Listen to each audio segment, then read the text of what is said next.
Chasing the blues in Bahia. Chasing the blues in Bahia. Chasing the blues in Bahia. Chasing the blues in Bahia. Till pain out debaixo do maço. Que se meze sul esperando con amor. Tamo tudo, passando pela rua. Agora tá the blues na Bahia. Every time I almost every time I nunca get more. To try the blues na Bahia. To try the blues na Bahia. To try the blues na Bahia. To try the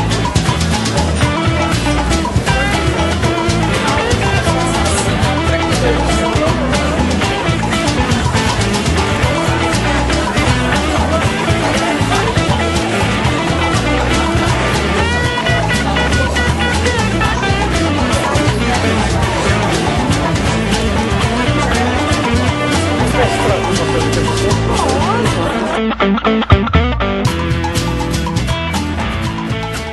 Jorge, me ouve bem? Muito bem.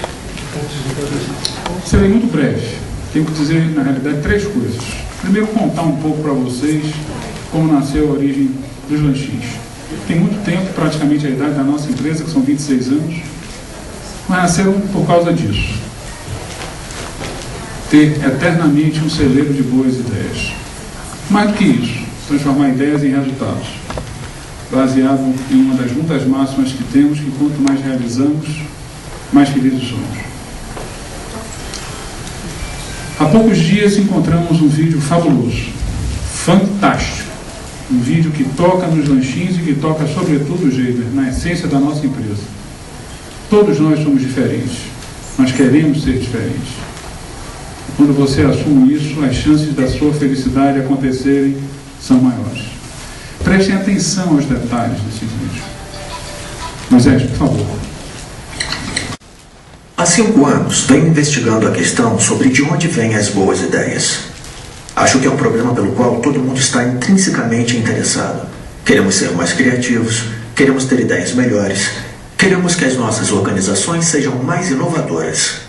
Observei esse problema sob a perspectiva do meio em que vivemos. Quais são os espaços que fizeram história ao gerar níveis extraordinários de criatividade e inovação? Eu descobri que em todos esses sistemas existem padrões recorrentes com os quais nos deparamos repetidas vezes e que são cruciais para criar meios que são extraordinariamente inovadores. Batizei um desses padrões de palpite lento. Ou seja, as ideias revolucionárias quase nunca surgem num momento de grande perspicácia, nem num surto repentino de inspiração. As ideias mais importantes levam muito tempo para evoluir e passam um bom tempo dormentes, hibernadas. Só quando as ideias completam 2, 3 anos, às vezes 10 ou 20 anos amadurecendo, que se tornam exitosas e úteis de uma certa maneira.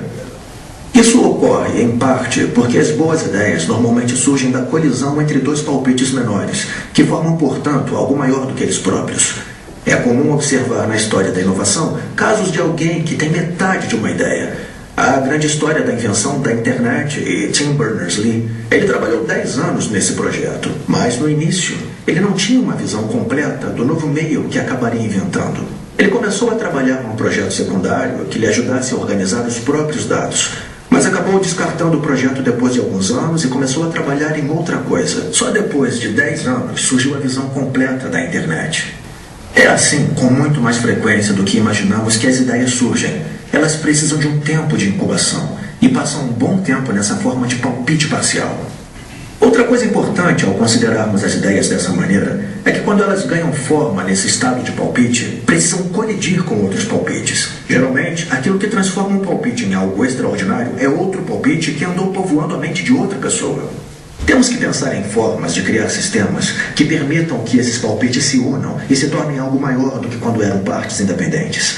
Por exemplo, é por isso que os cafés durante o Iluminismo e os salões parisienses do modernismo eram motores de criatividade, pois eles criavam um espaço onde as ideias pudessem se misturar, se combinar e gerar novas formas. Ao observar a problemática da inovação sob essa perspectiva, É possível esclarecer de maneira importante o debate recente sobre o que a internet tem causado ao nosso cérebro. Estamos ficando desgastados com o estilo de vida multifuncional e conectado 24 horas? Por exemplo, será que isso levará a ideias menos sofisticadas à medida que nos afastamos do estado da leitura, que é contemplativo, mais lento e mais profundo? É óbvio que eu adoro ler, mas eu acho que é importante lembrar que o grande propulsor da inovação científica e da inovação tecnológica sempre foi o aumento histórico na conectividade e na nossa capacidade de buscar outras pessoas com quem possamos trocar ideias e pegar emprestado palpites alheios, combiná-los com os nossos próprios palpites e transformá-los em algo novo. Na minha opinião, isso tem sido mais do que tudo o motor primordial da criatividade e da inovação nos últimos 600 ou 700 anos. Pois é verdade que estamos mais distraídos. Mas ocorreu algo milagroso e maravilhoso nos últimos 15 anos. Temos tantas novas formas de nos conectar e tantas novas formas de buscar e encontrar novas pessoas que possuem aquela peça que faltava para completar a ideia com que estávamos trabalhando, ou de nos deparar por acaso com alguma informação nova e incrível que podemos usar para desenvolver ou melhorar as nossas próprias ideias. É essa a verdadeira lição sobre de onde vêm as boas ideias. O acaso favorece a mente conectada. Gostaram? Boas ideias. Não tenham medo da colisão, do atrito. Administrem o atrito. Isso vale inclusive para a parte sexual. A segunda parte diz respeito a desafios. Em julho desse ano nós tivemos a oportunidade de trazer o monge tibetano. E era a oportunidade ideal para oficialmente lançar um produto que é um dos carros-chefes da nossa empresa, chamado XTR. 4 desafios. Primeiro desafio, fazer rimar, por favor, Jorge Moisés, Tibete com Bahia. Tudo a ver, né? O segundo, filosofia com tecnologia. O terceiro, responder aquelas 7 perguntas que os americanos chamam de 5W2H, o que, quando, por quê, que horas, quanto custa. E por último, colocar um monge tibetano para falar baianês. Já pensou? Detalhe, pegando o mote do primeiro vídeo, uma outra ideia de uma grande empresa, Conexões Tigre. Vamos lá, Moisés.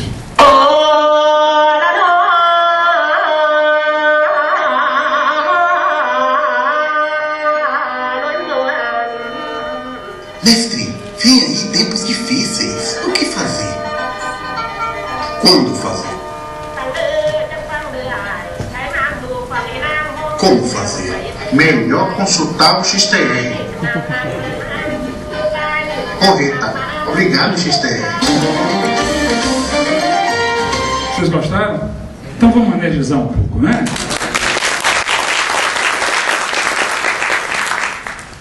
E por último, registrar que 2011 foi com certeza um dos mais ricos anos.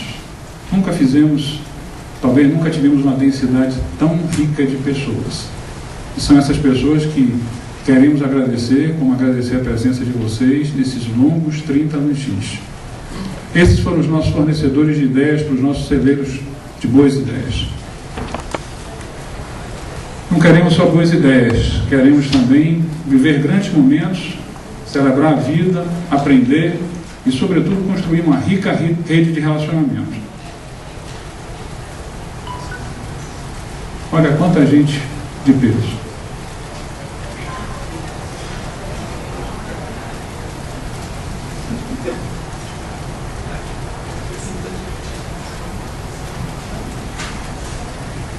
Vamos lá? Fernando Guerreiro, o que você está fazendo tão longe? Vem para cá.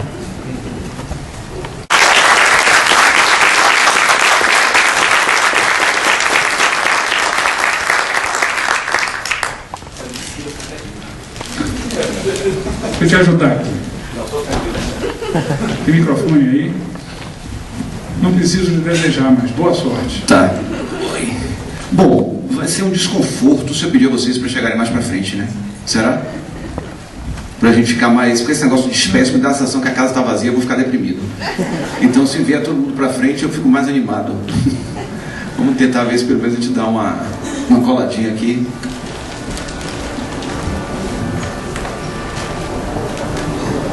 Aprendam isso, toda vez que vocês forem para um teatro ou para um show que estiver vazio, se aproximem para ajudar os artistas.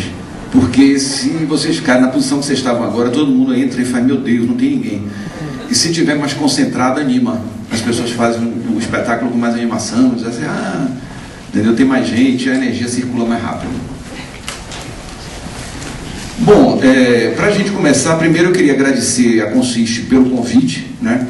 Acho que essa preocupação deles de trazer pessoas, de trazer outras ideias, de trazer trajetórias para discutir, para debater, eu acho que é sempre uma coisa muito interessante, né? Numa cidade onde pouquíssimas empresas têm atitudes ou posturas parecidas, né? Eu, nesse momento, estou numa fase muito deprimida e crítica em relação ao momento atual de Salvador. Nós vamos falar um pouco sobre isso. Eu acho que Salvador nunca teve tão mal, eu acho que a nossa imagem nunca teve tão ruim como está se vivendo atualmente. Estou falando especificamente na área comportamental e na área cultural, certo? Eu acho que até hoje eu vi na internet o Jornal da Metrópole, a capa é um grupo de homens fazendo uma dança meio pornográfica de pagode e dizendo assim, o que é isso? Né? Então, é até um tema interessante da gente começar falando, né, que eu vou falar um pouquinho como foi minha trajetória para chegar ao teatro, como é que aconteceu tudo, né? E só registrando que a gente está aí tentando levantar uma grande campanha em 2012 para ver se a gente consegue resgatar a dignidade dessa cidade, né? Que está completamente confundida, atrapalhada. O que era, entre aspas, baianidade, virou baixaria, pornografia. As pessoas falam alto, gritam nos lugares, entendeu? Não está uma baixaria generalizada. O que era axé virou um pagode de quinta categoria, né? E isso orgulha as pessoas, né? Eu estou cada vez mais impressionado com a dificuldade que o baiano está de conviver. Como a civilidade desapareceu, né? Então você chega no banheiro, os homens estão batendo as portas, estão gritando, entendeu? As pessoas falam no celular, entram no lugar, então você não quer ouvir, e tem que ouvir o que ela está dizendo, né? Tem um comportamento, né? Que até uma coisa que a gente vem discutindo muito, né? Esse conceito de baianidade, tem um comportamento excessivamente permissivo, que parece que virou uma marca da cidade, né? E que acabou se transformando em alguma coisa totalmente distorcida. É um negócio, inclusive a nossa imagem lá fora, hoje, eu há 10 anos atrás, quando eu chegava e dizia, eu sou um diretor baiano, eu tinha uma receptividade. Hoje, tem alguns lugares que eu não digo mais. Que eu vou trabalhar e não digo mais que eu sou baiano. Porque imediatamente as pessoas falam, o pagode, aquela baixaria, entendeu? Aquela cidade que todo mundo trepa, desculpa o termo, entendeu? Que todo mundo faz sexo sem parar, entendeu? Que todo mundo está rolando a tcheca no chão. Então, a criação, né, dessa história chegou num patamar, né, que quando eu penso que o pagode chegou no limite final, aparece uma coisa pior. Assim, quando eu digo, acabou. E para mim não é a questão da música, é a cumplicidade, né, que você tem com a música refletindo o estado da cidade. Porque se a arte não reflete, ela não faz sucesso. Se ela está fazendo sucesso, é porque as pessoas estão vivendo aquilo. É porque elas estão acreditando naquilo. Então o pagode virou esse fenômeno, deixando claro que eu não gosto de generalizar. Eu acho que a harmonia do samba tem outro comportamento, entendeu? Eu acho que não são todos os grupos, é uma especificidade de um pagode que surgiu, né? E que traz junto tudo que há de pior, a violência contra a mulher, né? A marginalidade no alto grau. Outro dia teve uma festa de uma rádio na Pituba, no Clube Português, saíram 60 pessoas pela Pituba fazendo um arrastão. Quer dizer, é uma situação assim que para mim é muito grave, né? Que passa por um descaso da prefeitura absoluto com a cidade está acabada, a obra de Salvador está acabada, né? Tudo abandonado, aquele aeroclube, eu olho para aquilo, eu faço, o que é isso, meu Deus? Entendeu? Que é uma favela a céu aberto, né? Quer dizer, tirou a barraca de praia, não botou nada, ficam vendendo aquelas coisas naquele isopor. É uma coisa assim, quem viveu a Bahia... Porque assim, tem uma coisa que é muito importante. Por que eu estou falando isso, né? Porque a minha arte, ela começou, o meu interesse pela arte, e especificamente pelo teatro, começou pelo meu amor à cidade. Eu sempre fui uma pessoa muito assim, eu sempre fui muito apaixonado por Salvador e pelas especificidades de Salvador. Eu tive 2 irmãos que eram bem mais velhos do que eu, um faleceu, o outro ainda está vivo, e que a gente circulava muito pela Bahia como um todo, nessa busca dessa alma baiana, dessa cara da cidade. E meu trabalho, ele conseguiu fazer sucesso, ele conseguiu ser reconhecido nacionalmente e tudo, porque ele trazia essa fisionomia, ele trazia esse jeito baiano de ser, esse bom humor, essa fisionomia da cidade, muito que a Bahia realmente é muito específica, né? Tem coisas que só acontecem aqui, tem comportamentos que só acontecem aqui. É uma cidade que tem uma cara muito forte, né? Você vai no Espírito Santo, em Vitória, aquilo é o Rio de Janeiro, né? Um negócio meio, né? Você olha assim e fala assim, tem cidades que tem, São Paulo tem a fisionomia, o Rio tem a fisionomia, talvez Porto Alegre, Curitiba não tem cara de nada. Então tem muito isso aqui no Brasil, né? Tem cidade, Maranhão tem uma fisionomia muito forte, Recife tem uma fisionomia muito forte, e Salvador e a Bahia de um modo geral, né? A Bahia é um mundo, né? Você tem várias culturas por aqui, tem uma fisionomia muito forte. Foi a partir disso que eu comecei a me interessar em traduzir essa Bahia no palco, em levar essa Bahia para o palco, para a tela, né? E começar a estudar isso aí, dizer, não, é interessante pesquisar. E junto disso veio a minha opção de não sair daqui, né? Eu sempre trabalhei fora e voltei, porque a minha matriz sempre foi Salvador. Então eu sempre parti da ideia de que na hora que eu me desligasse da cidade, eu perderia a minha originalidade. Eu dou muita risada às vezes, porque tem muitos amigos meus que moram no Rio de Janeiro e que às vezes chegam na cidade para fazer televisão e tal, e um mês estão falando carioca. Aí eu encontro com eles e faço assim, vamos deixar de frescura, porque você não tem esse sotaque, desde maluquice. Aí a pessoa fica falando normal comigo, depois ela vai embora e começa a falar carioca de novo, né? Então eu sempre brinco que é essa perda de raízes, né, para adaptar. Tem aqueles exemplos, claro, Wagner, Lázaro, né, assim, que são atores que têm uma marca muito forte ainda, que estão sempre por aqui, né? Wagner está criando praticamente os filhos na Bahia, tem uma forte ligação com essa raiz, né? Então a partir disso é que começou essa ideia de me envolver com o teatro. Inicialmente, assim, contando um pouquinho da história, né, eu via muito televisão na minha adolescência, né, e queria muito fazer TV, foi a primeira ideia que me apareceu. Só que a produção local de dramaturgia não existia, né, ou seja, não se faz novela na Bahia, não se faz teleteatro na Bahia, não se faz nada. E aí eu comecei a frequentar teatro e comecei a achar interessante aquilo ali. Digo, já que eu não tenho chance de trabalhar na TV, vou para o teatro. E aí comecei a fazer um curso de ator. Eu sou virginiano, quem entende de astrologia sabe, eu sou muito crítico, né? E comigo mesmo, muito mais. Eu me achei um péssimo ator. Falei, Fernando, você é um desastre. Mas eu não queria sair daquele negócio. Eu falei, então eu vou dirigir. Vou começar a coordenar. Como eu já tinha uma tradição de escola, de líder, de turma, de grêmio, eu falei, vou dirigir. Bora ver o que dá. E no primeiro curso que eu fiz, eu já dirigi o trabalho final. Mesmo sem saber nem o que era isso. Já comecei a mexer, a mandar todo mundo, a organizar e tal. E aí o diretor, nessa época eu fazia isso no Teatro Gamboa, que é um teatro pequenininho que tem ali nos Aflitos, e que era administrado por um turco, Eduardo Cabuz, que fazia de terça a domingo, olha o negócio do celular que eu falei, que fazia de terça a domingo um teatro com público, e pagava ator, que era uma coisa que na época nem se sonhava. Então eu disse, se esse cara faz isso, isso é possível. Na época, como eu era de uma família de classe média alta, estudei a vida inteira no Colégio Marista, no auge do Colégio Marista, isso é muito importante que se diga, né, que assim, teve uma fase do Marista e do Vieira que eles eram imbatíveis, eram escolas maravilhosas, com professores que tinham relação com as ciências humanas. A maioria dos meus professores hoje são todos donos de escola. João Barros tem um módulo, Antônio Jorge tem uma Anchieta. Então eu peguei uma turma, a Bissol Cícero. Então assim, eu só peguei professores maravilhosos humanistas. Mas também Nelson Preto, então, tinha um viés humanístico muito forte, filosófico. E aí e tinha também um famoso festival de arte no Marista, que revelou Nizam, né, que era 2 anos mais adiantado que eu. A minha turma, para vocês terem ideia, de terceiro ano, foi a turma que fundou o Bloco Eva, a banda Eva.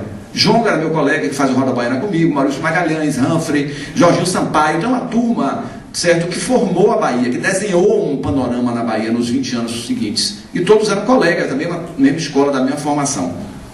Então, quando eu estava no Teatro Gamboa, eu disse assim, não, eu quero sobreviver do que eu faço. Porque eu sempre tive um lado pragmático e prático muito forte. Eu digo, eu gosto de ser artista, mas eu quero ganhar bem. Não tenho a menor vocação de ser hippie, de andar descalço, imundo, sem dinheiro nenhum, de ônibus, não.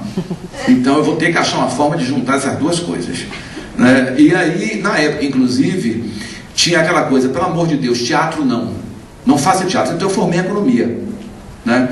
E era muito engraçado porque tinha aquela coisa, se você resolver viver de arte, você vai morrer de fome. Eu me lembro que quando eu decidi, eu trabalhei como economista, fui gerente de banco, secretário de planejamento da Secretaria de Educação, e aí quando eu decidi, vou viver de teatro, eu me lembro que minha mãe dizia, vai pedir esmola.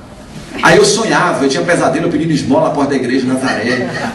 Era um negócio assim, assustador, né? Cuidado que você não vai conseguir sobreviver e tal. E aí dentro desse processo, né, quando eu comecei a fazer teatro, eu fazia teatro à noite, era um hobby.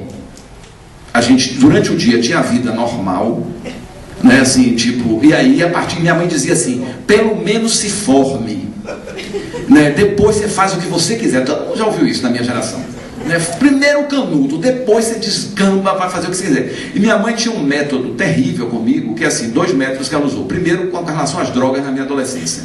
Ela me levou no Juliano Moreira com meu pai, me fez dar um passeio no Juliano e falou, se você fumar maconha, eu vou lhe largar aqui.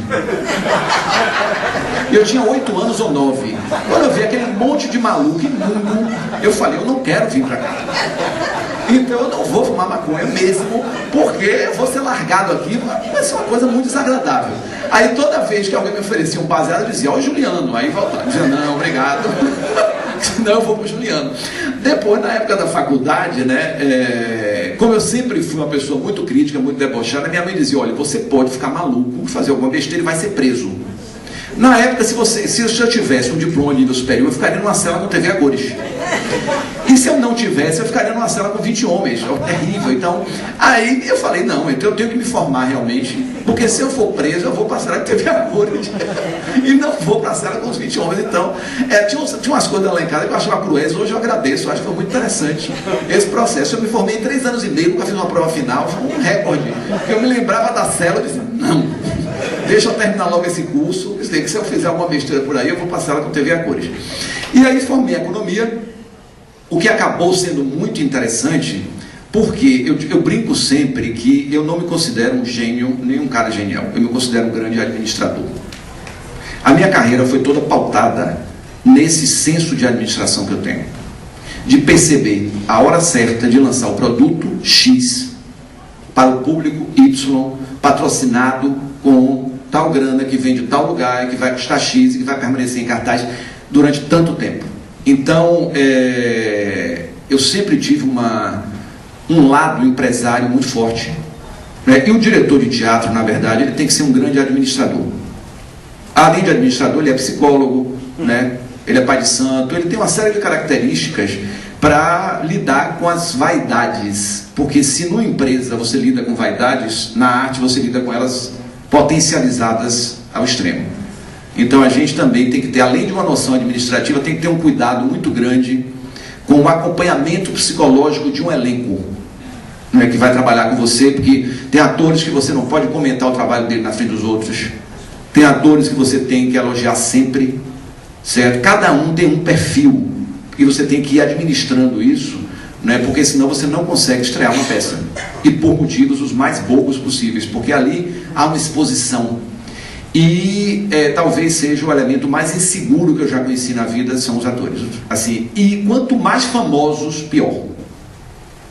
É impressionante, eu já trabalhei com vários atores muito famosos do Brasil e tal, e eu trabalho triplicado, porque eles não podem falhar. Tem essa coisa na cabeça. Então, se eu sou famoso, eu não posso falhar. Eu não posso fazer uma coisa ruim. Então a insegurança vai para a 10ª potência. O que é que vão dizer se eu não estiver bem? Eu sou um cara consagrado na televisão e no cinema, eu não posso estar mais ou menos. Eu tenho uma satisfação para dar.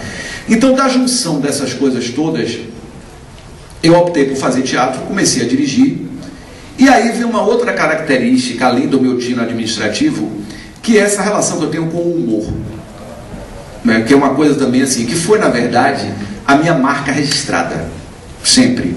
Né? Eu vim de uma família, meu pai e minha mãe são portugueses, né? vieram para o Brasil, e meu avô também era português, e eu me lembro que a minha infância inteira, eu morava na Rua Direita da Piedade, né? Meu avô morava lá, ali perto da polícia, né? Perto da Escola de Economia, e meu avô tinha um hábito de ficar na porta de casa rindo de quem passava na rua. Ele botava uma cadeira e ficava debochando dos transuentes, né? E eu às vezes sentava com ele, pequeno ainda, com 4, 5 anos, e ficava acompanhando os comentários que ele fazia sobre as pessoas passando na rua. Então tinha já porque assim, tem uma coisa no humor, não existe humor politicamente correto. O humor parte da crítica, o humor parte do deboche e da capacidade que você tem de debochar do outro e debochar de si mesmo. Se você não consegue fazer isso, se você se leva a sério demais, você nunca vai poder ser humorista, nunca vai poder trabalhar com humor. Então o humor vem de quê? Dessa observação da realidade. Então, para mim, por exemplo, quanto mais a realidade for distorcida, mais elemento ela me traz. Ontem, uma amiga minha foi homenageada pela Prefeitura de Camaçari com uma medalha. Claro que eu gosto muito dela, mas eu falei, a chance que eu tenho de ir para um ambiente esquisito. Vou me divertir. E, para minha sorte, todos os vereadores se pronunciaram. Ô, minha gente, zorra total. Piorada. Rapaz, é impressionante. Em primeiro lugar, a Câmara de Vereadores parecia uma igreja universal. Ela estava desenhada, tinha um crucifixo monstruoso atrás, era toda azul, e todos os vereadores falavam de Deus.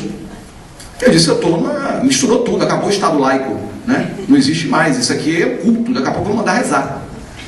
Né? Porque está todo mundo aqui falando de Deus, agradecendo a Deus, daqui a pouco isso aqui vai virar o quê? E aí começou a vir a segunda constatação que me assustou muito, né? 90% cometiam erros de português grassos. Concordância, eles não sabiam fazer. Eles erravam singular e plural no discurso. Então eu falei, meu Deus do céu, a situação está crítica. Além das questões individuais, de gente que falava o tempo todo assim, de gente que falava nasalado. E aí começou o desfile, né? Então o humor, ele parte dessa característica de você. Eu normalmente, assim, primeiro, eu tenho um imã para maluco muito grande. Todo maluco encosta para conversar. Isso é muito bom, porque eu também acolho os malucos, né? Então já percebe esse sentimento de acolhimento, já vem conversar comigo. Em todo lugar que eu percebo que tem gente interessante, eu já encosto para poder pegar material, porque os personagens surgem justamente dessa observação, né? Que eu digo, olha, então qualquer lugar que ninguém me chama, eu vou. Fernando vai ter uma feijoada na Baixa de Quinta, no cemitério, para comemorar. Lá vou eu. É aí que eu vou. Porque eu disse assim, aqui vai ter material. Aí eu tento ficar num cantinho mais discreto, conversando com o outro. E ali que você vê a história surgindo, você diz, meu Deus do céu, isso aqui é real mesmo? Né? Que negócio é esse que está acontecendo aqui? É possível, é possível. E o humor parte disso, né? De você pegar, observar o ambiente. E dessa observação do ambiente, você conseguir criar em cima disso. E eu digo também que o humor é um excelente antídoto contra os malefícios do dia a dia, contra as tristezas do dia a dia.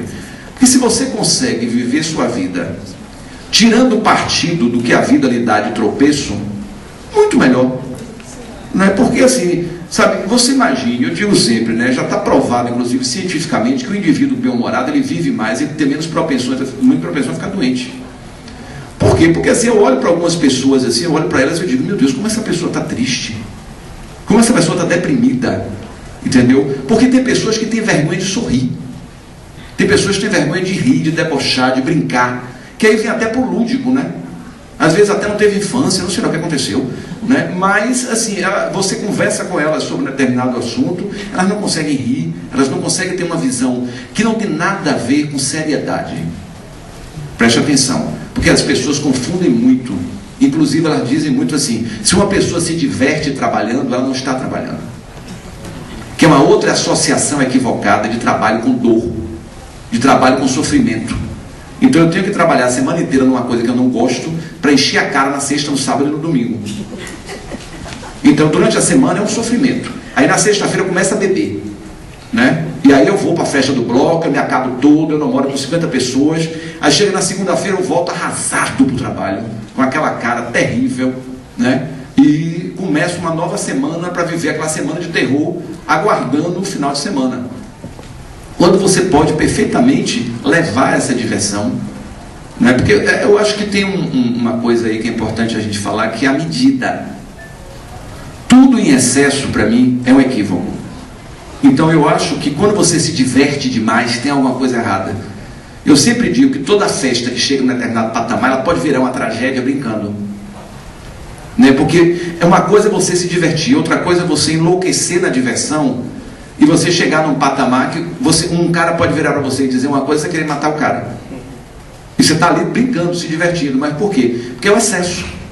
Né? É uma coisa que eu falei no início sobre a Bahia, né? Essa dificuldade da Bahia de lidar com essa diversão que virou o excesso. A gente está vivendo hoje num patamar histérico, né? A Bahia hoje é uma cidade histérica. Que eu tenho uma frase de Risério que é muito interessante: uma cidade que se diverte o ano inteiro é uma cidade doente. E ainda tem uma linha de autoajuda hoje que diz: não vamos sofrer. Todo mundo tem que ser bem sucedido, ninguém pode mais sofrer. Eu acho que o sofrimento também pode virar riso, mas ele tem que existir. Porque você vai levar ele para onde? Vai esconder debaixo do tapete? E vai dizer: estou bem, estou bem, estou bem. Não, estou bem, mas às vezes eu não estou tão legal, mas eu vou tirar partido disso, eu vou me divertir, né? Então tem muito essa característica no humor. E assim, eu sempre fiz espetáculos de uns mais variados gêneros, mas foi no humor que eu me encontrei e que eu assinei, né? Que foi onde foi criada a minha marca. E obviamente o primeiro grande sucesso da minha carreira foi a Bofetada, que já é um recorde do Guinness, tem 25 anos em cartaz, né? Tá na minha cara. Exatamente. Você sabe quem é minha cara? É minha irmã. Ela não gosta que eu fale isso, né? Mas a cena de Fanta e Pandora surgiu de uma observação de minha irmã e uma colega estudando para o vestibular, que ela usava isso. Minha irmã é muito espalhafatosa, né? E essa colega dela era uma menina muito conservadora, né? Muito careta e tal. Então, quando eu me deparei com aquela cena, eu disse: eu vou me inspirar em Hilda para fazer esse personagem. Aí comecei, no dia que ela foi assistir, ela ficou retada. Depois ela começou a achar que isso poderia dar notoriedade a ela e gostou. Depois que a peça virou sucesso, ela fazia questão de dizer Fanta sonho. Mas até a peça virar sucesso, ela se recusava a usar esse rótulo. E foi dessa observação, né, e Fanta, na verdade, o que a Bofetada trouxe, que revolucionou, né, que na verdade eu digo que foi um fenômeno que está aí até hoje, virou um cartão postal da cidade, né, como um farol, é uma coisa impressionante. Volta a cartaz sempre está lotado. Hoje eu não dirijo mais a peça, quem está fazendo é Lelo, né, mas eu tenho um royalty e eu acompanho o processo todo do espetáculo. Impressionante aquilo lota quantas vezes voltar. Porque na época a Bofetada entrou com uma coisa muito importante. Foi um dos primeiros espetáculos a ter a cara da Bahia. Na verdade, a Bofetada são textos cariocas que a gente fez a gente pegou aquilo ali, transformou, né, e deu a cara da Bahia. E também uma outra característica que o baiano adora: ele gosta de se ver no palco e ele gosta de poder interferir no que ele está vendo. Quando a gente criou aquela cena das alunas, das pessoas subirem no palco, eu achava que aquilo não ia dar certo. As pessoas não vão se prestar a esse papel ridículo e subirem no palco e se prestarem a isso. Não só se prestaram, como eu tenho que controlar o número de pessoas que quer subir. Então, a partir disso, eu constatei, eu estava completamente equivocado. O baiano realmente adora aparecer e isso dá um bom resultado. Uma outra característica, né, que eu uso até hoje é o chamado espetáculo em processo, que são peças que sempre tem um gap para o improviso. Então você pode voltar para ver aquela peça 20 vezes, que ela sempre vai ter uma novidade. Ela sempre vai ter um caco, que a gente chama de caco, que é uma piada nova, um comentário novo, que é quase jornalístico, né? A gente vai estar sempre fazendo um retrato daquilo que está se passando no dia a dia, né? Então essa é uma outra característica desse tipo de espetáculo, que ele está sempre em processo, ele tá sempre, eu estou sempre levando uma novidade. Minha gente, aconteceu isso, bora botar. O Indignado na verdade, que está em cartaz agora, né, com o Frank, tem 4 anos já, também é isso, né? O Indignado surgiu de uma observação minha fazendo o Roda Baiana, que é um programa de rádio que eu faço diariamente, né? que as pessoas ligavam e diziam: estou indignado com tal coisa, Fernando, estou indignado com tal coisa. Aí eu falei: Frank, vamos embora fazer. Frank é o ator mais mal-humorado que eu conheço. Então ele é perfeito para dizer estou indignado. Ele está sempre indignado com alguma coisa. Sempre que eu encontro o Frank, ele se queixa da vida. Ele está sempre se queixando: eu estou com pressão alta, meu carro deu problema, a minha casa está vazando. Então tem sempre algum problema de Frank, foi roubado, não sei onde. Aí eu falei: Frank, vamos montar uma peça em cima das indignações diárias. E o indignado sempre está mudando, porque todo dia tem uma novidade. O discurso de Maria Luísa é fantástico, né? Na Assembleia, aquilo é zorra total no 5º grau, né? Uma mulher para a Assembleia Legislativa se queixar que o marido está dando corno, é um fenômeno, né, baiano? É um negócio assim, claro que seria trágico se não fosse cômico, né? Porque assim é um horror completo. Ela já é bizarra, né? Ela já é uma mulher bizarra, né? É uma mistura de Rosane Collor com não sei quem ali, né? Com aquela franja, aquela mão no queixo, uma coisa surreal aquilo, né? Entendeu? Assim, e aí o casal é perfeito, né? Falar nisso, né? Uma coisa impressionante. Aí você vê aquela mulher chegando na Assembleia para dizer: olha, minha gente, eu estou aqui no dia da votação da Lei Orgânica de Cultura. Esvaziou, não teve a votação. Todo mundo foi saindo. Quem é o louco que ia ficar ali para dar coro para aquilo? Aí os deputados foram saindo. Depois não voltou a lei, teve que votar a lei. Outro dia eu fiquei em pânico. Eu falei: meu Deus, não vou votar a lei. Né? Mas eu falo assim: a cidade fornece. E aí imediatamente Frank já botou, explica, uma brincadeira que ele faz: a primeira dama do município ir para a Assembleia para falar da traição, aí ninguém aplaude. Quer dizer, tem essa marca muito forte, né, da contemporaneidade, do dia a dia, né, da cidade, assim, que a gente acaba retratando no palco e acaba virando uma coisa muito jornalística, né, como eu falei com vocês. E aí o público se identificou com isso. E aí houve uma mudança radical, né, no teatro baiano, que aconteceu em paralelo com a mudança da música. O que é isso? Profissionalizou. Deixou de ser simplesmente uma diversão para ser uma profissão. Né? A música, hoje os grandes artistas da axé moram na Bahia. Não precisam mais sair daqui. Ele pode até se dar o luxo de ter um avião para voltar para casa de noite, como Ivete, né? Cláudia Leite, talvez, Ibel, sei lá. E isso aconteceu em paralelo, que foi aquela coisa: a gente não precisa mais ir para o sul para estourar. A gente pode estourar aqui mesmo, vai para o sul como complemento. E aí o teatro virou de ponta cabeça. Para vocês terem uma ideia, quando eu comecei a trabalhar em teatro, a gente ficava com a peça um mês em cartaz, no máximo. 1 mês e meio. Hoje tem peça 4 anos, 10 anos, 25. Né? Então é uma mudança. E junto disso o quê? As empresas começaram a se interessar. O Estado fez uma lei de incentivo. Né? Temos uma lei de incentivo federal. E aí começou a se associar teatro a dinheiro, teatro a mercado, e a possibilidade de sobreviver de arte, que era um grande paradoxo, né? Ou seja, não, Fernando, você se diverte aqui. Todas as pessoas que vão no Roda Baiana vão ser entrevistadas: ah, Fernando, isso aqui não é trabalho, isso aqui é diversão. Ótimo, que eu possa ganhar dinheiro me divertindo. Se todo mundo pudesse fazer isso na vida, seria maravilhoso. Claro, entendeu? Então, agora as pessoas esquecem que para eu fazer o Roda Baiana eu tenho que ler todos os jornais do dia, eu tenho que ir para a internet, eu tenho que estar plugado em tudo que está acontecendo na cidade. E isso é trabalho. Porque se eu não fizer isso, eu não tenho assunto. Eu vou chegar lá e vou dizer o que às pessoas?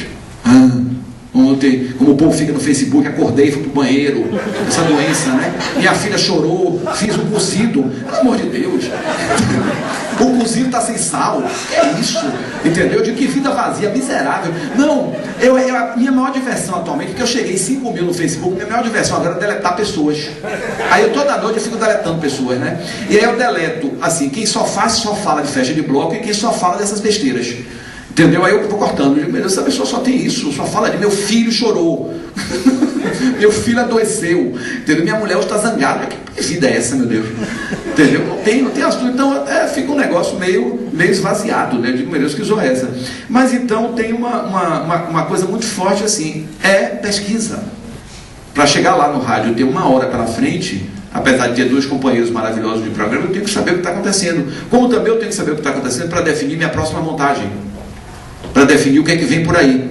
Porque hoje eu trabalho em teatro muito por temas. Eu decido, quero falar sobre assunto tal. Então eu vou procurar um texto que fale sobre isso, ou vou procurar alguém que escreva esse texto para mim, ou trabalho sob encomenda. né? O caso de Frank foi uma ideia minha que ele abraçou, né? O Pobre Poesia é um ator que é um grande amigo meu, que é Thales, que queria fazer uma peça. Eu li esse texto, encaminhei para ele e falei: esse texto é muito bonito, você quer montar? Produza. Ele produziu, todo o espetáculo é produzido por ele, é dele, e virou um sucesso estrondoso, ganhou prêmio. Esse ano o ano que vem a gente vai viajar o Brasil inteiro, vamos fazer 55 cidades pelo Sesc com essa peça, né? E com o Pobre Poesia eu trouxe de volta para o teatro uma coisa muito interessante, que é o debate. Termina o espetáculo nas sextas-feiras, a gente senta com a plateia e conversa, a plateia conversa com os atores, comigo, para tirar dúvidas. Como é que foi esse processo? O que é que você achou? O que é que você não achou? E aí é mais interessante ainda que a gente mexe na peça.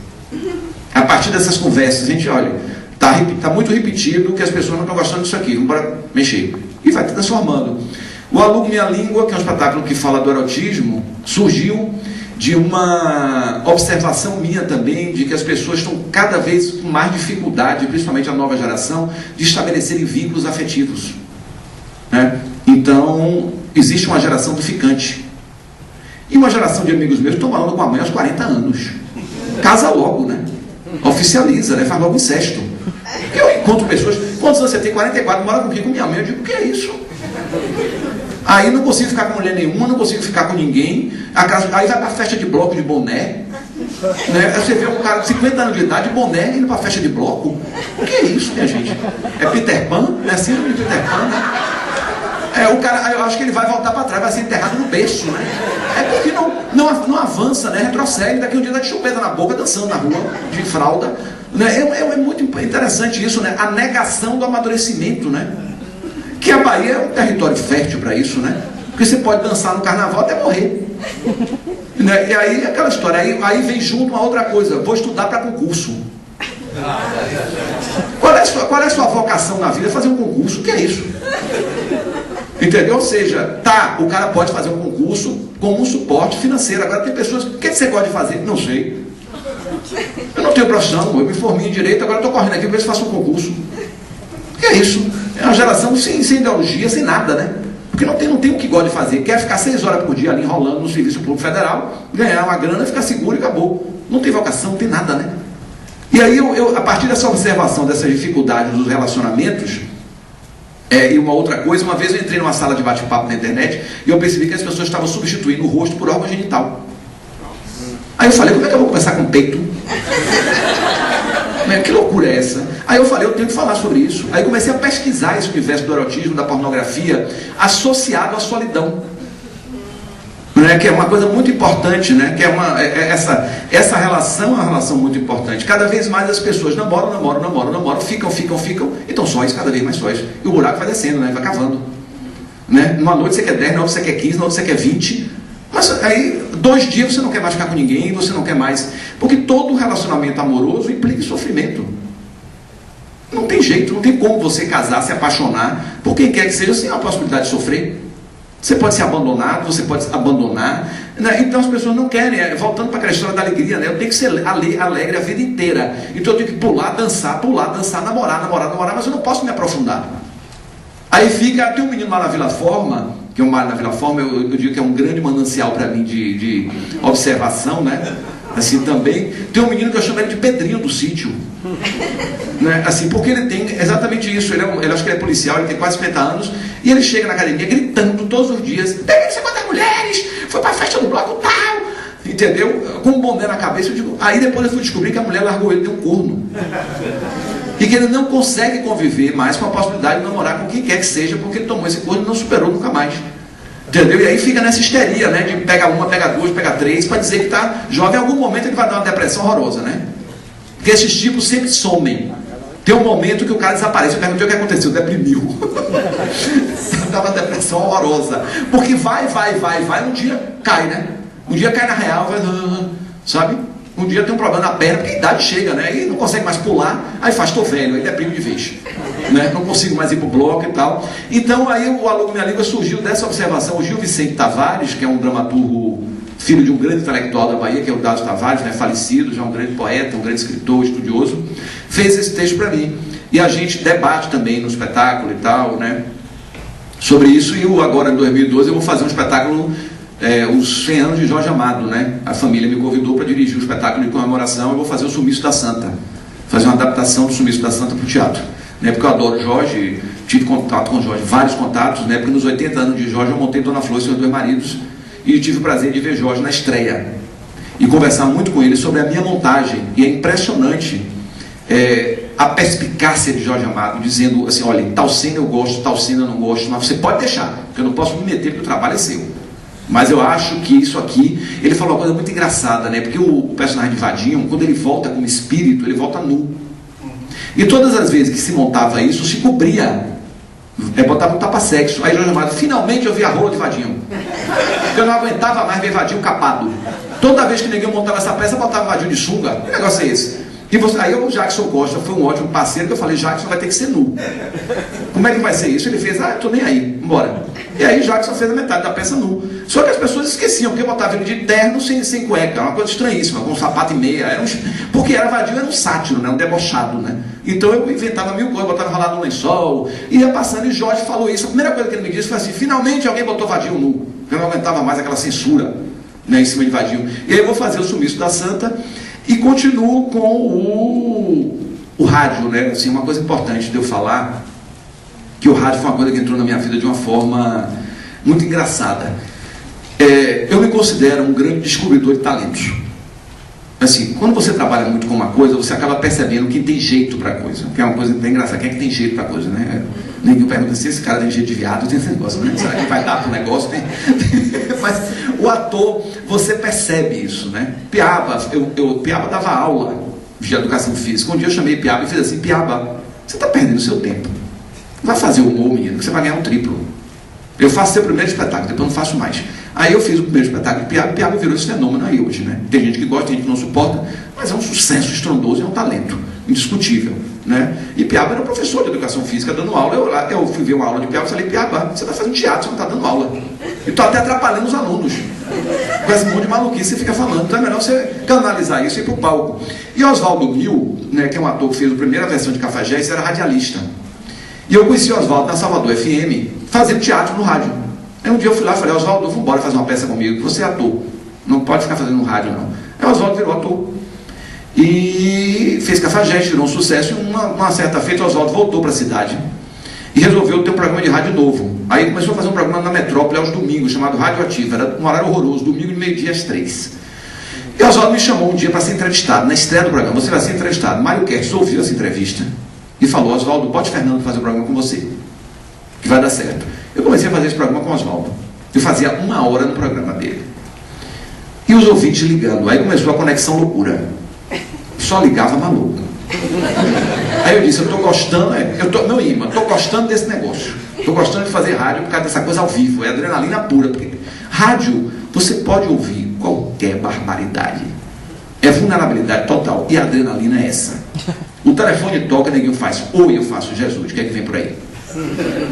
Não tem ideia. Eu falei: eu estou gostando disso. O Oswaldo voltou para o Rio, que a mulher deu um ultimato: ou você volta, eu vou terminar o casamento. Ele voltou. E aí eu fiquei com aquela coisa do rádio na cabeça. Aí fiquei cutucando Andrezão, que era radialista, a vida inteira foi radialista. Andrezão, bora fazer um programa, bora fazer um programa. Aí Andrezão fez: tá, vou fazer. Depois de 6 meses vou fazer. Aí chamamos Jonga para fazer com a gente, que foi meu colega de escola. Eu passei 30 anos sem trabalhar com Jonga, eu voltei a trabalhar agora com Roda Baiana. E fomos para a Tarde FM, que era quem tinha me convidado para fazer um programa. Aí a Tarde FM queria tirar o humor do programa. Fernando, não pode, a rádio é muito séria. Aí começou uma briga, eu falei: não vou fazer programa sem humor, tem graça. Aí liguei para Chico Kertz e falei: Chico, tem um programa. Ele falou: não precisa nem fazer piloto, venha logo, você entra no ar amanhã, porque eu sei que vocês três, boa coisa não vai dar. Aí nós começamos o Roda Baiana às 10 horas da noite, que era o horário que tinha vago, né, à noite, há 5 anos atrás. E era uma loucura, porque o rádio lhe dá uma adrenalina. Eu nunca esqueço que eu terminava o programa, ia para a Vida é o Hobby ali da Pituba, que eu moro na Pituba, para tentar baixar a bola, porque senão eu não dormia.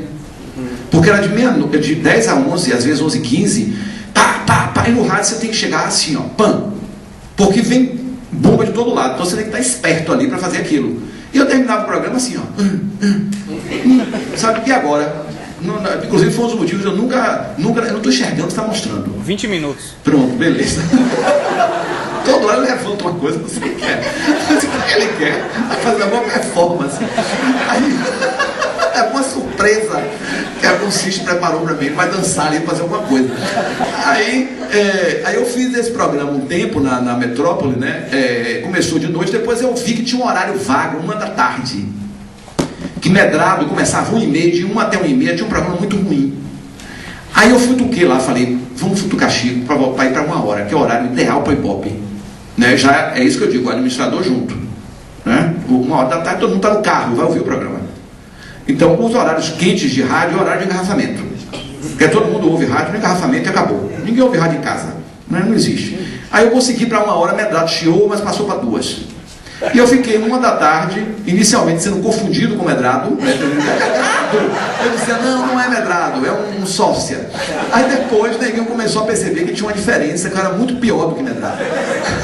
Então aí veio o Roda Baiana, né, e acabou virando um grande sucesso. É uma loucura fazer um programa de rádio diário, entrar em Pernambués, meio-dia, e sair de Pernambués, 2 da tarde. Com o trânsito de Salvador, é preciso muito budismo na cabeça e muita calma para sair na Tancredo Neves, 2h10. Não é assim? Muitas vezes eu entro nesse shopping para almoçar aqui e viver um momento de tranquilidade quando eu imagino que eu vou enfrentar para chegar em casa ou ir para qualquer outro lugar. E aí fizemos, o programa colou e eu comecei a desenvolver uma coisa engraçada, né? Quando você é diretor, você não se posiciona. Você está sempre escondido atrás do espetáculo, né? Sim, você se posiciona, mas você não está ali no palco. Na hora que eu fui para o rádio, apareceu o Fernando Guerreiro, pessoa, né? Não era mais só o Fernando que está fazendo uma peça, era o Fernando que fala, que se coloca. E o Roda funcionou porque são 3 personalidades muito diferentes, né? Andrezão é o contemporaneizador, é o político, é o diplomata, que acalma tudo, tem sempre uma palavra de amor, de carinho, de tranquilidade. João é o mal-humorado e eu vim com o deboche. Eu vim com a crítica, mortais, ferrenha e tal. As pessoas me dizem muito, Fernando, você é muito impiedoso, às vezes e tal. Uma das coisas que eu acho mais interessantes e que a Bahia não tem hoje, se chama crítica. Hoje nós não temos críticos. E aí o que é que acontece? Isso é muito ruim para o desenvolvimento de qualquer cidade, de qualquer lugar do mundo. Porque é preciso que alguém diga, seu CD é ruim. Você fez uma besteira. Né? Que foi um dos motivos pelos quais a Axé Music desceu ladeira abaixo. Porque todo mundo, uma vez eu fui chamado para fazer ouvir um primeiro disco de uma cantora, que tinha acabado de ser lançado, ela queria convidar alguns amigos para comentarem o disco. O disco é muito antigo, né? O CD, o MP3 já. Aí eu sentei, todo mundo quando terminou, que maravilha, você é maravilhosa, você é linda. Eu digo, tá, chamou aqui para quê? Aí eu não falei nada. E eu comecei a perceber que aqui na Bahia tem uma cultura da conivência, né? De todo mundo dizer que tudo é maravilhoso, né? E na hora que você vem e diz, olha, não é bom. Recentemente eu vivi um episódio muito engraçado. Eu sempre achei Cláudia Leite um artista medíocre. Nada contra ela pessoalmente. Mas sempre ela foi criada para copiar Ivete, todo mundo sabe, né? E ela nunca conseguiu criar uma identidade própria. E além disso, ela canta muito mal. Ela desafina que dá medo.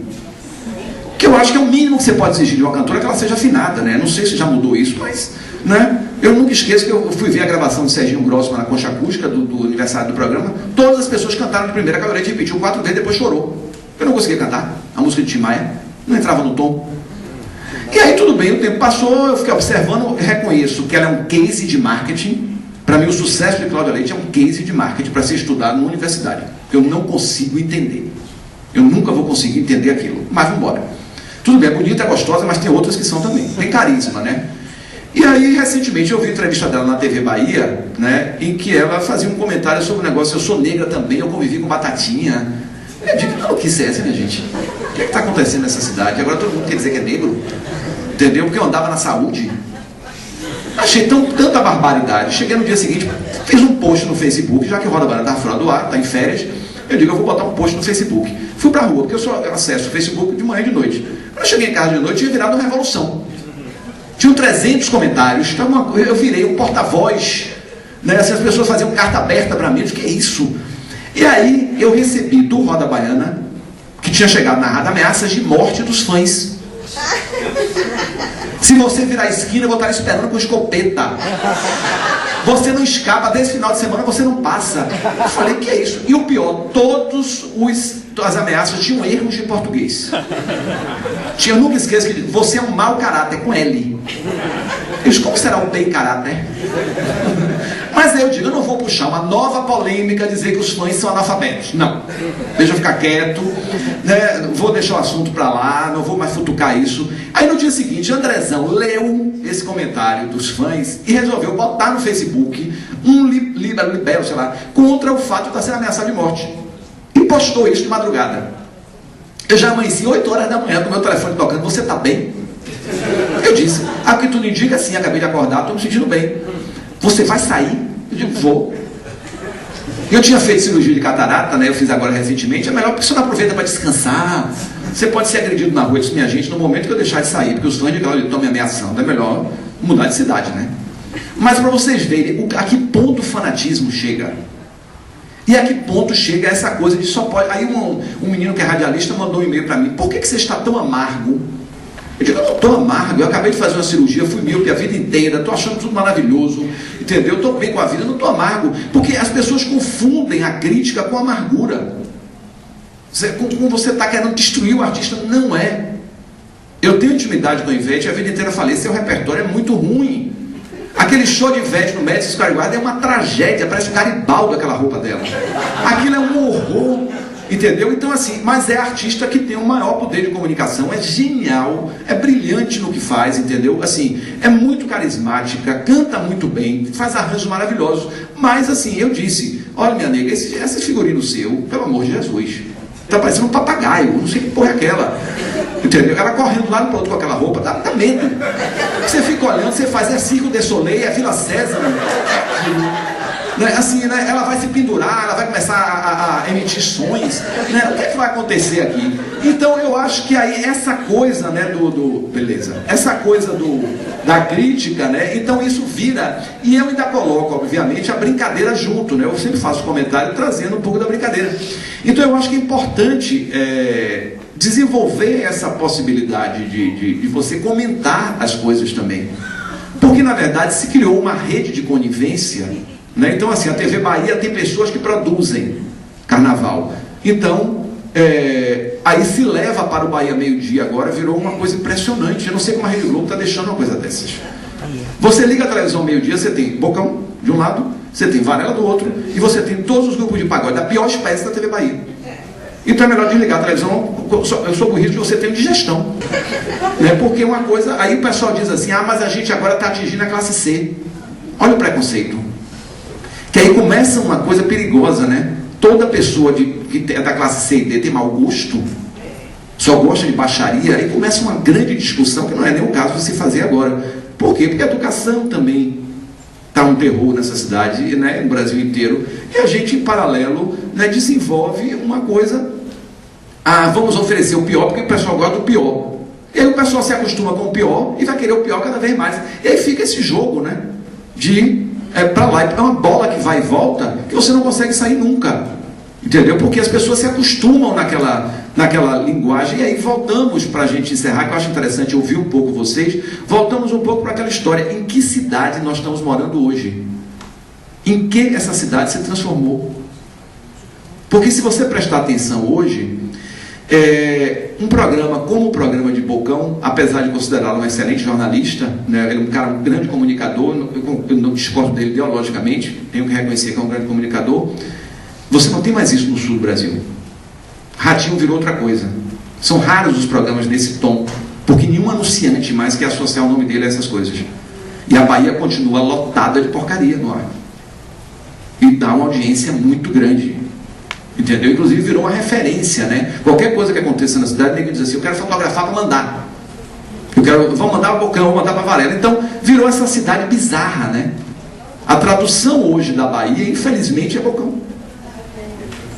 É verdade, é isso que a gente está vivendo. Então nós temos uma parcela da população muito pequena, né, digamos, que tem que briga contra isso, que luta contra isso. Nós temos hoje, então eu acredito assim, mais no fundo do poço a gente não pode chegar, certo? Então tem que sair. E já começam a aparecer pistas. Tem Magari aí que tem um trabalho excepcional, o Saulo da Banda Eva está vindo com um trabalho muito bom. Então assim, a gente está conseguindo trazer o pessoal do reggae, eu sempre elogio muito, né? Então tem gente que está começando a perceber. Carlinhos Brau está fora da discussão, que é maravilhoso. Eu acho que a gente ainda vai reconhecer no Brasil o gênio que é Brau. Entendeu? Que é um gênio, Eu não tenho outra palavra para definir Brau, assim, porque ali é uma criação que ele não me queria o tempo todo. Eu não aguento conversar com o Brau meia hora, porque são 50 ideias. Peraí. Chega, peraí, pare um pouco. Então é um gênio mesmo, um cara absolutamente genial. Mas a gente tem que sair. Eu digo até todas as vezes que eu estou conversando hoje com um grupo e tudo, eu digo, a gente tem que lutar contra essa mesmice, contra essa lama em que a gente está mergulhado e que está denegrindo o nome dessa cidade. Não é? Que tem, outro dia eu fui ler um livro para fazer uma orelha de um grande amigo meu, Jolivaldo Freitas, que é um livro que fala da Bahia de 20 anos atrás. Eu senti uma coisa nostálgica terrível. E que é péssimo, né? Você não pode ficar reclamando, quando eu era jovem, no meu tempo, isso é horrível, né? No meu tempo. Que tempo, meu tempo é agora. Mas realmente hoje, como é que você vai no Porto da Barra? Eu ia no Porto da Barra, adorava ir no Porto da Barra, hoje não tem a menor condição, tem 10 alto-falantes aos berros, prostituta para todo lado, alemão para todo lado, um indício geral. Então quer dizer, acabou, né? Eu moro na Pituba hoje, eu não consigo mais andar a pé na Pituba, tenho medo. Eu moro perto do Francis Café, eu não atravesso a Manuel Dias a partir das 7 da noite. E eu tenho coragem de andar no Pelourinho, por exemplo. Por mais que ninguém fale, eu ando no Pelourinho tranquilamente, eu não tenho coragem de andar na Pituba. Então, quer dizer, nós estamos sitiados, e isso é produto de quê? De uma cultura, de uma baianidade, né, que transformou isso num elogio. Então, você ser grosseiro hoje é positivo. Você saber a última... E aparecem umas coisas, outro dia vi uma cena grotesca, 4 mulheres dançando um pagode, vem uma onda e derruba as 4. Na internet é uma coisa horrorosa, né? Você dá até risada, né? Mas é uma coisa assim, de uma distorção. Eu acho ótimo que neguinho dance, que vá pra festa, que pule, entendeu? Eu fui criado dentro do bloco do Jacu, né? Que era um bloco maravilhoso, que não tinha corda, era uma esculhambação maravilhosa, mas era uma coisa saudável. Hoje tá. Você tem no carnaval o quê? Bloco de turista. Porque o Eva é bloco de turista, hoje o Chiclete Banana é bloco de turista, né? Um monte de gente imprensada pulando para ali, para pular e atrás dos blocos de pagode. Então, eu acho que a gente precisa resgatar essa baianidade no que ela tem de original, no que ela tem de mais interessante, e tentar tirar essa cidade desse lugar que essa cidade está mergulhada hoje, entendeu? Que eu acho que é uma coisa muito grave, né? Que eu acho que a gente precisa começar a pensar sobre isso. Eu acho que toda conversa tem essa cara. E eu queria deixar para vocês assim, eu não sei se a gente ainda tem tempo, né? Praticamente está no final, né? Então, agradecer por vocês terem me aguentado durante 1 hora, né? E dizer que eu estou sempre à disposição para conversar, bater papo, trocar ideias, quando vocês quiserem, quando eu puder. Obrigadão, então, meu irmão.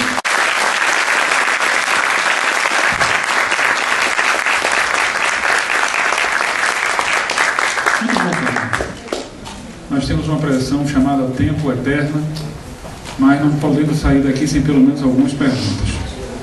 Quem desejar. Fernando, você é um ícone da nossa cultura, é um grande comunicador, tem uma contribuição enorme aí nessa área de teatro. Peraí, por que esse pessoal desceu aqui? Eu tô com medo, foi hoje. Eles vão me atacar. Chega. Parece o show do Castro Alves, né?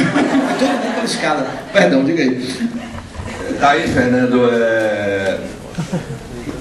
Eu queria que você desse assim, um pouquinho de comentário em relação ao humor. O que a rixa Bavi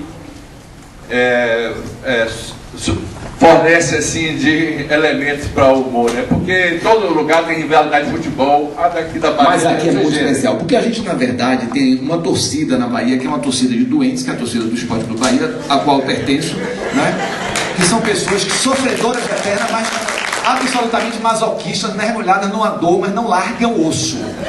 Inclusive o filme do Bahia é maravilhoso, que ele capta bem essa é quase uma insanidade, né? Então o que eu acho assim, o futebol da Bahia virou uma coisa tão tenebrosa atualmente, né? Tão complicada, tem um lado muito triste, né? Que a gente não conseguiu, hoje em dia a gente não luta, não briga mais para ser campeão, a gente briga para não descer. Isso é deprimente, né? Hoje a briga não é mais, quero ser campeão, a briga não vou cair, não vou rebaixar. E fornece Toninho Cerezo agora mesmo, tá vindo, aí todo mundo só fala da filha travesti do homem, ô meu Deus. Então é óbvio que tem muita piada, né? Entendeu? Que fica, e isso dá um manancial interminável, certo? A conversa de futebol, ela é sensacional para o teatro. Ela traz elementos muito interessantes sempre. E tem tipos, né? Assim, maravilhosos nas torcidas, né? Tinha aquele povo fanático do Bahia Lourinho, né? Tinha aquele pessoal que é... Eu digo, inclusive, que quem não viu mesmo Vitória, veja o filme do Bahia. Porque é muito bom a forma como aquele cara conseguiu captar o que é a essência da demência, da loucura do torcedor do Bahia. Ali está retratado isso. E tem muito humor no filme, muita coisa da risada. O cara que diz que passou uma semana sem comer, mas ele não larga o Bahia. Isso é um negócio de doido, né? Mas é muito legal. Mais alguma coisa aí? Mais duas perguntas. Pinhas. Essa baianidade que você fala, eu acho que está ligada à educação. A educação. A falta de educação. Na verdade, eu fui aluno de escola pública, como uma outra, formaria, não sei. E realmente nós tínhamos, naquela época, uma mistura de todas as classes no mesmo local. E havia uma troca muito interessante. E a coisa fluía. O contemporâneo que era Caetano, foi a irmã dele, a Betânia e vários outros. E hoje em dia a educação está arrasada. Eu acho que o que está acontecendo na Bahia, aqui no Brasil, é a falta de educação, de investimento na educação. E está daí, os seus pagodes da vida. Olha, tem uma coisa, Pinhas, que eu não falei rapidamente, que assim, existe no Brasil uma coisa que exulta a possibilidade de você fazer sucesso sem se educar. Não quero ser uma pessoa irônica com Lula, mas o lado negativo de Lula ter virado presidente é o fato de que gerou na população inteira a sensação de que não precisa estudar para ser presidente do Brasil. Em paralelo, ele não trabalhou contra isso. Ele não trabalhou contra essa ideia. Em paralelo, você tem, hoje em dia, jogador de futebol, né, vira um grande talento e é exultado pela mídia justamente por não estudar. A Ivete vai dar uma entrevista e diz: eu nunca li um livro.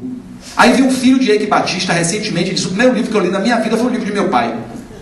Quer dizer, os exemplos... Então o menino está lá com 8 anos, eu tenho um filho de 7 anos, eu vou dizer o quê? Eu vou lutar contra a maré? Se todo mundo está dizendo, vá se dar bem. Então, independente da questão educacional, tem uma questão ideológica muito cruel, que é essa teoria de que você não precisa estudar para se dar bem na vida, você precisa ser esperto. Eu estou até querendo montar Macunaíma, que eu acho que é um texto muito contemporâneo, que é o cara que arma. O armador é que se dá bem na vida, e não aquele que trabalha, aquele que estuda. Então vamos estudar para ser armadores, né? Vamos aprender a dar golpes, pequenos golpes. Porque para que eu vou estudar se Neymar com 21 anos está com 10 louras no iate? Ele é horroroso, né? Vamos ser realistas, que ninguém vai se envolver com aquele homem se não for pelo dinheiro. Como ninguém se envolveria com o Ronaldinho se não fosse pelo dinheiro. É óbvio, aquela mulherada ali está querendo dar golpe, né? Mulheres lindas agarradas com o Neymar, mas poupe, né? Tira o dinheiro de Neymar, larga tudo agora, né? Então tem essa teoria, né, de que o negócio é se dar bem, né? E aí novos casos são exultados, assim, fulana se deu super bem porque deu um golpe, né? Entendeu? Assim, aí você tem, por exemplo, Adriane Galisteu. O que é Adriane Galisteu? Uma mulher que estava namorando com o Ayrton Senna, contratada por uma agência, né? E ele morreu soube construir uma carreira. O que a Adriane Galisteu faz na vida? Ninguém sabe, objetivamente. Ela apresenta razoavelmente bem, ela é bonita, ela posa nua, mas é um fenômeno exatamente disso. Deu um golpe na hora certa, se aproveitou de uma situação na hora certa e se deu bem, entendeu? Então aí vira apresentadora. Luciana Gimenez transou com Mick Jagger, virou um fenômeno. Qual foi a arte de Luciana Gimenez na vida dela? Ter dado um golpe na hora certa, deu para a pessoa certa na hora certa, capitalizou. Conseguiu engravidar, né? Que ela deve ter feito uma tabela minuciosa ali. Que ela vai transar com Mick Jagger, engravidar, deve ter sido uma tabela ali, é hoje, pum, eu vou correndo, né? Para poder. Então é isso que eu falo. Então aí é o quê? Vira uma celebridade falando errado, entendeu? Quer dizer, Macaco Simão chamava ela de Lucianta quando ela começou a apresentar o programa, porque ela errava português o programa inteiro. Então assim, aí você tem existe uma questão cultural por trás da educacional de incentivar, não para que ler. Infectar isso serve para que ler. Entendeu? Vai ler para quê? Vai estudar para quê? Entendeu? Se o negócio é dar o golpe, se o negócio é se dar bem por outros caminhos. Então, aí se você não brigar contra isso, eu acho inclusive que tem uma discussão assim, não é só melhorar o padrão educacional, não. É melhorar a ideologia que acompanha tudo isso. Para o aluno ter interesse de estudar. Porque senão não vai. Se continua se cultivando no Brasil inteiro o golpe, o se dar bem de qualquer maneira, você pode montar as melhores escolas, as pessoas não vão ter interesse de estudar. Não adianta, pode botar um circo de Soleil montado numa sala de aula, o aluno vai embora. Porque ele não consegue entender aquilo, né, como uma possibilidade dele crescer profissionalmente, dele se dar bem na vida. Não, para quê? Né? Então vamos deixar de qualquer jeito. Né? Um pouco da psicologia da sua mãe. Também, né? Que não é adequada fazer um livro sobre isso. Mais uma, né? A última. Fernando para Fernando. Vamos lá. Primeiro uma queixa. Hoje eu cheguei lá no Saia Justa, tinha esquecido aqui da palestra, e vim correndo, cheguei agora no fim. Mas eu queria primeiro fazer um depoimento de um não baiano, que passei a ter uma visão, que tive uma visão de Bahia, e quando cheguei aqui, aprendi sobre Bahia. O que acontece é que a Bahia produz cultura de uma forma desordenada. Ela produz muita cultura. E talvez o baiano não se aperceba disso. Eu sou cearense e estudei muitos anos em São Paulo, nascido em Porto Alegre. E a Bahia, ela não é como os outros estados. Eu conheço muito Pernambuco, por exemplo, passei anos no Carnaval de Pernambuco, de Olinda, conheço demais o Carnaval de Olinda, depois aprendi sobre o Carnaval da Bahia. A Bahia é muito hermética à cultura de fora. Não entra a música de fora, não entra na Bahia.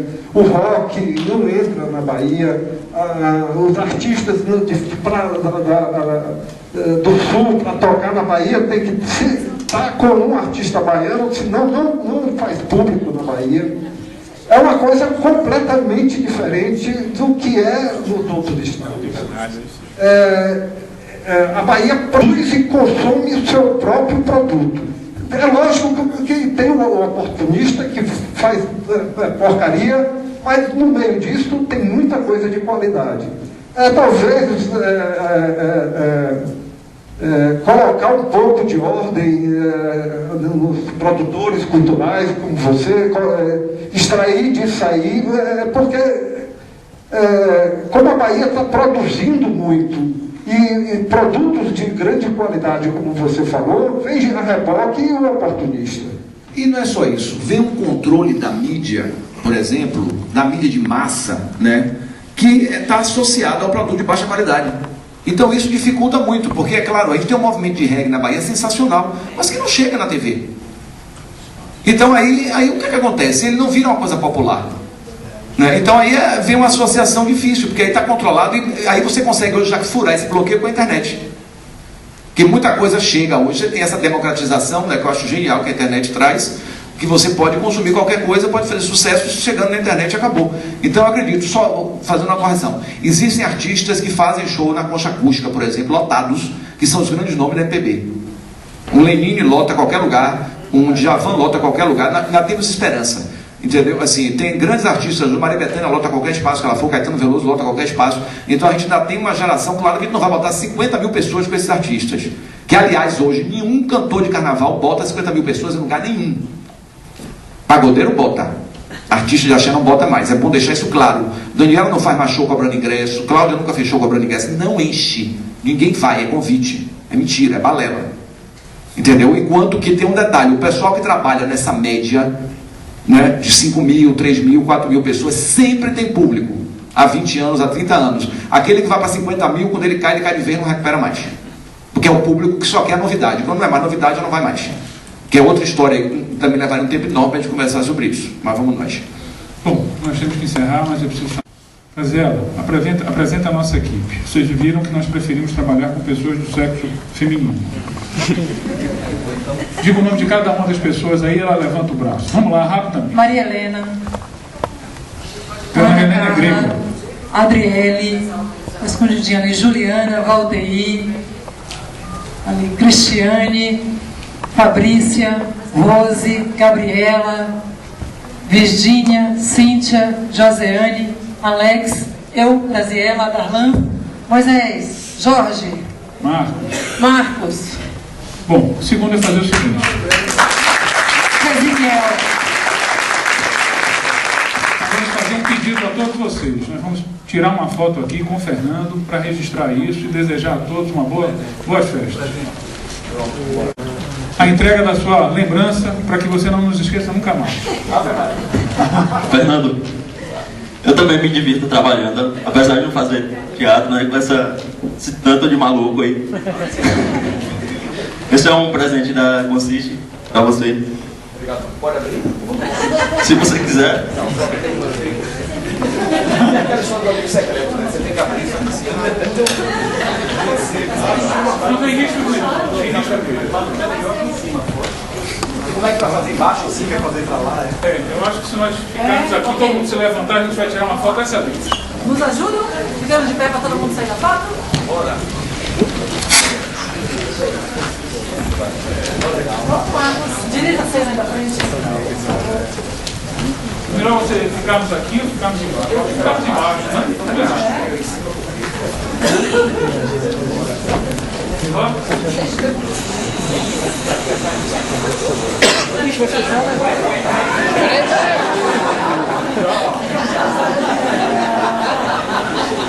Esse é o Thiago do improviso. Vamos lá.